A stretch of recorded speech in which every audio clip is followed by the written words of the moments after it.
Assalamu alaikum урматтуу телекөрүүчүлөр. Аян телеканалында жергиликтүү жаңылыктар, студияда Акшоты Аскарали уулу.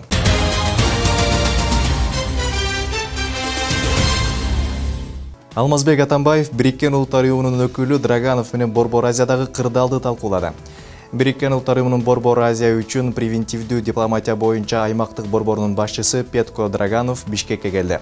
Жолугушууда мамлекет башчысы Кыргызстан аймакта пайда болгон маселелерди сүйлөшүү жолу менен гана чечүүнү жактай турганын, ошондой эле Борбор Азия өлкөлөрүнүн биргелешкен аракеттерин улантуунун маанилүү экендигин баса белгиледи. Атамбаев ар кайсы чөйрөлөрдөгү реформаларды ишке ашырууда Кыргызстан менен Бириккен Улуттар Уюмунун системасынын ортосундагы кызматташтык мындан ары да уланаарына ишеним артаарын билдирди.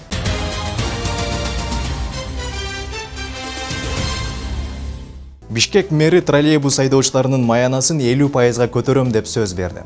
Бишкек троллейбус башкармалыгына жаңы жетекчи дайындалганча анын милдетин вице-мэр Геннадий Милицкий аткара турган болду. Бишкек мэри Албек Ибраимов троллейбус айдоочуларынын маянасын 1-апрелден тарта жогорулатарын айтты. Бул тууралуу мэриянын маалымат кызматы билдирди. Белгилей кетсек, бүгүн троллейбус айдоочулары башкармалыкка маянанын аздыгына жана бир канча көйгөйлөргө нааразы болуп иш ташташкан. Вице-мэр Геннадий Милицкий жыйналышта катышып Бишкек троллейбус башкармалыгынын жетекчиси Мадылбек Абдразаковду убактылуу иштен четтеткен. Айдоочулардын көйгөйүн уккан шаар мэри Ибраимов 1-апрелден тарта маянаны 20-30%га, жыл аягына чейин 50%га жогорулатып берүүгө сөз бергени маалыматта баса белгиленген.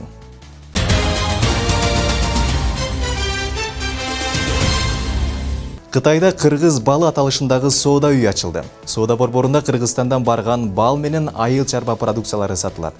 Соода үйүнүн ачылышына 24-март күнү айыл чарба министри Турдуназир Бекбоев баштаган делегация барып катышты. Соода үйүнүн ачылышы өкмөттөр аралык келишимдин негизинде ишке ашып жатканын маалымат катчы кошумчалады.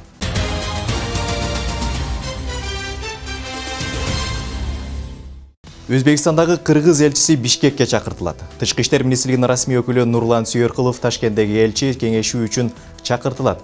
Бул чечим аксыдагы Такталелек чек ара тилкесине Өзбекстандын аскерлерин жана техникасын жайгаштырганына байланыштуу кабыл алынууда.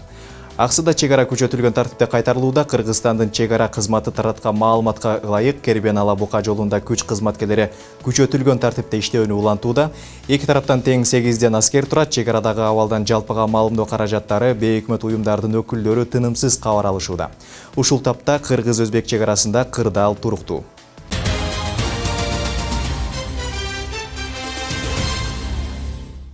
Алматыда өткөн эл аралык би турниринде Кыргыз Республикасынын спортчулары мыкты аталышты. Мелдеш би спорту боюнча өттү. Анда кыргызстандык 2 жуп 1 алтын 2 коло байге тагынып кайтышты. Кыргызстандык бийчилер Казакстан өткөн би спорту боюнча өткөн Almaty Open 2016 эл аралык турнирде 1-чи орунду ээлешти. Мелдеш үстүбүздөгү жылдын 19-20 март күндөрү Алматы шаарында өтүп, ага Кыргызстан, Өзбекстан, Россия жана Казакстандын спортчулары катышкан. Чоңдор арасындагы латино бии боюнча кыргызстандык жуптар Алексей Кипкала менен Татьяна Кагедей мыкты аталышты.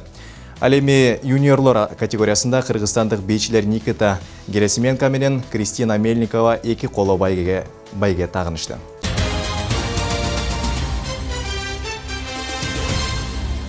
Баткен районунун Бужум айылынын имамдары жана айыл өкмөтү жаңы демилге менен жолугушту.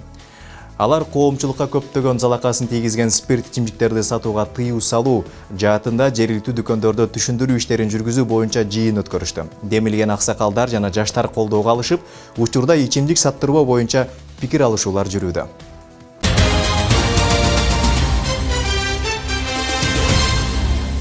Нарын облусунда 4 балга жеткен жер титирөө болду. Жер титирөөнүн очогу Нарын облусунун аймагында Ак Шыйрак тоо кыркаларында Актала районунун Конорчок айылынан түштүк тарабынан 17 чакырым алыстыкта.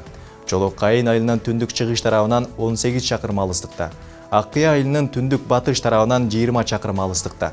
Тогусторо районунун Казарман айылынын түндүк чыгыш тарабынан 53 чакырым алыстыкта. Арал айылынан чыгыш тарабынан 65 чакырым алыстыкта катталган. Жер титирөө жерге тал, Чолок Кайын, Конорчок айылдарына 4 бал, Аккыя, Көкжар, Жаңы Талап айылдарында 3 балга чейин сезилген. Алдын ала алынган маалыматтар боюнча кыйроолор жана жабыркагандар болгон жок.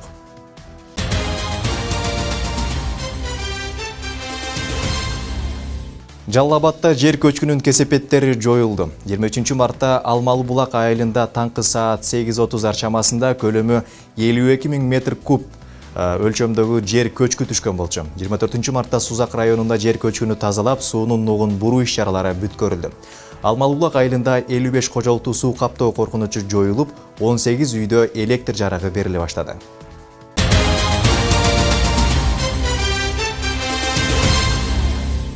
Москвада полиция имаратынын 5-кабатынан Кыргызстандын жараны кулап кеткени тастыкталды. Москва шаарында полиция имаратынын 5-кабатынан кулап кеткен жаран кыргызстандык 22 жаштагы Нурдин Айдаров экени маалым болду. Буга чейин айрым маалымат каражаттары 5-кабаттан кулап кеткен адам кыргызстандык жаран болушу мүмкүн экенин жазып чыгышкан. Мындан улам Кыргызстандын Россиядагы элчилигинин өкүлү Москванын түндүк чыгыш административдик аймагынын ички иштер башкармалыгынын экстремизмге каршы борборунун башчысы менен жолуккан. Мындан тышкары элчилик ички иштер башкармалыгына кайрылуу жасап, Кыргыз Республикасынын жаранынын каза болушунун чоо жайын дыккат эзилдөөнү, эгер полиция кызматкерлеринин күнөөсү аныкталса, аларды жоопко тартууну талап кылды.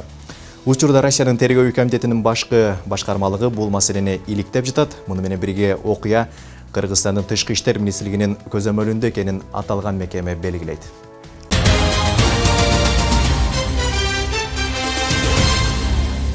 Жалал Абадта уруксатсыз иштеген компания 4,5 миллион сом киреше тапкан.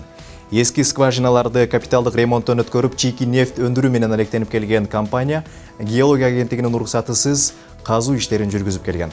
Жалал Абад облусунда Кыргыз жер нефть газ ишканасы уруксат берилбеген убакытта ишмердүүлүк жүргүзүп, 4,5 миллион сомдон ашуун мыйзамсыз кирешеге ээ болгон.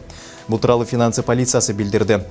Белгилей кетсек, компания 2013 жылдан бери иштеп келген, бирок аталган мекеме казуу иштерин жүргүзүүгө геология агенттигинен 2014 жылдын ноябрь айында гана расмий уруксат алган.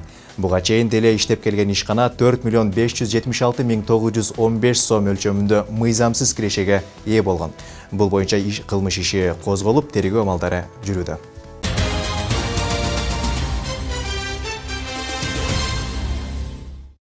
Ардактуу телекөрүүчүлөр, сиздер Аян телеканалында жергиликтүү жаңылыктардын кезектеги чыгарылышы менен тааныштыңыздар.